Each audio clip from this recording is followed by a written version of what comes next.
In 2019, Indonesian authorities said this man, Saifullah, was the conduit of the Islamic State funding terror attacks in Southeast Asia. He is being linked to Andy Baso, who facilitated the trip of suicide bombers behind the Holo Cathedral blasts. Reports say Saifullah also sent money for the Marawi siege through terror leaders Mahmoud Ahmad and Isnilon Hapilon.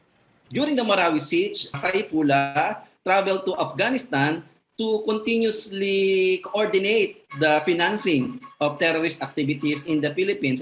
The fall of Afghanistan now raising alarm of global extremist resurgence, including here in the Philippines. After all, there were Filipino Muslims who fought during the Soviet-Afghan War in the 1980s. Among them, Abu Sayyaf founder Abdurrajak Janjalani. In the mid-90s, the Philippines was a major staging point for Osama bin Laden's Al-Qaeda terror network to launch attacks against the United States. In post-9/11, the Philippines became the second front of the U.S. global war on terror after Afghanistan. 2 decades later, the U.S. reiterating a promise. We stand with you to defeat terrorism. A scourge that has struck both of our countries. We will continue to stand shoulder to shoulder.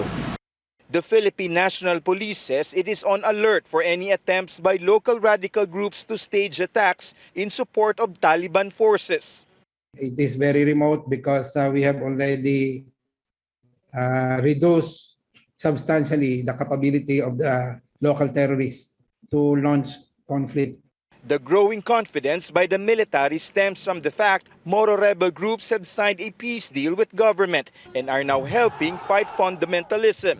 There are also more troops now in most conflict-stricken areas in Mindanao. They may have defeated other personalities, they may have neutralized many leaders, they may have put to jail key followers, but the reality is that terrorist threats in the Philippines have not disappeared. The suicide bombings in Basilan and Sulu in recent years only prove the threat remains very potent. What we need to do is to be vigilant.